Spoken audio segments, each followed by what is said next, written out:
जय माता दी प्यारे साथियों, आप सभी का स्वागत है फिर से। तो साथियों, आज की पंक्तियां हैं, एक कविता है माँ को लेकर कि माँ है तो मैं हूँ वरना वजूद क्या मेरा। माँ है तो मैं हूँ वरना वजूद क्या मेरा। जिंदा हूँ जो आज मैं, तो ये भी करम है तेरा। क्या बिना इस माँ शब्द के कोई चरित्र अब तक बन पाया है? क्या बिना इस माँ शब्द के कोई चरित्र अब तक बन पाया है? एक यही तो है जिन्होंने मुझे मिटने से बचाया है। चमकूंगा ज़रूर मैं एक दिन सितारा बनके, मगर भूलूंगा ना कभी कि मेरा आसमां तो सिर्फ आप हो माँ, सिर्फ आप हो माँ।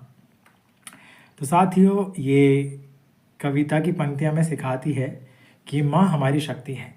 एक बार किसी ने मुझसे पूछा था, यार तुम क्या माता माता करते रहते हो, क्या पिता का कोई रोल नहीं है क्या? तो साथियों, पिता का बिल्कुल रोल है, पिता अनमोल है। तो उन्होंने कहा कि सिर्फ जय माता दी ही क्यों बोलते हो तुम, जय पिता दी क्यों नहीं बोलते? मैंने कहा वो है, बिल्कुल दिल में भाव है, लेकिन उसका एक कारण है। कारण ये है कि ऑपोजिट, जैसे कि मैं मेल हूँ तो डिस्ट्रैक्शन जो होते हैं सामान्यतः क्या होते हैं, ऑपोजिट जेंडर ही तो कई बार जवानी में आपका एक डिस्ट्रैक्शन बनता है ना। तो माता जो है मुझे उस दिशा में एक शक्ति देती है, ठीक है, एक सद्बुद्धि देती है, एक दृष्टि को दिव्यता देती है। तो इस कारण उन डिस्ट्रैक्शन से बच पाना सहज हो जाता है, थोड़ा आसान हो जाता है। तो इसलिए जो है मुझे एक शक्ति भी मिलती है, और बेटा जो है अपनी माँ से वात्सल्य भी प्राप्त करता है मातृशक्ति से। तो मातृशक्ति के कारण क्या है कि समाज में जो डिस्ट्रैक्शन है उनसे बचना आसान होता है, और साथ ही उनके प्रति जब भाव बदल जाता है, ठीक है, नारियों को लेकर, महिलाओं को लेकर जब भाव शुद्ध होने लगता है, तो साथ ही वो चीज़ जो है आपकी डिस्ट्रैक्शन हटकर एक पावर बन जाती है। तो इस कारण मैं जो है अपनी माता का नाम लेकर ऐसे आगे बढ़ता हूँ।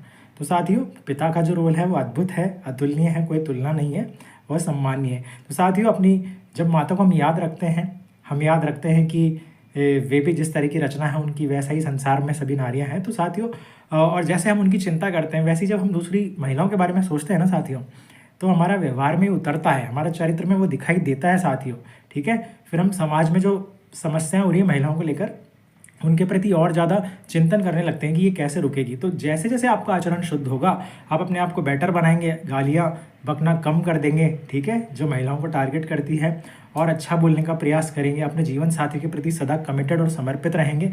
तो साथियों, ऑब्वियस सी बात है, जब ये मानसिकता सब जगह फैलती जाएगी, महिलाएं स्वतः सुरक्षित होंगी, ठीक है, युवा खुद ही सशक्त हो जाएंगे, राष्ट्र मजबूत होगा, समाज बहुत स्वस्थ और सुंदर होगा, विश्व कल्याणकारी होगा। यही तो हम चाहते हैं, because you are the leader of पवित्र भारत महाअभियान। एंड नेवर फॉरगेट, 21वीं सदी हमारी है। इसी खूबसूरत एटीट्यूड के साथ गर्व से कहिए अपनी माँ के सम्मान में, जय माता दी, टेक केयर।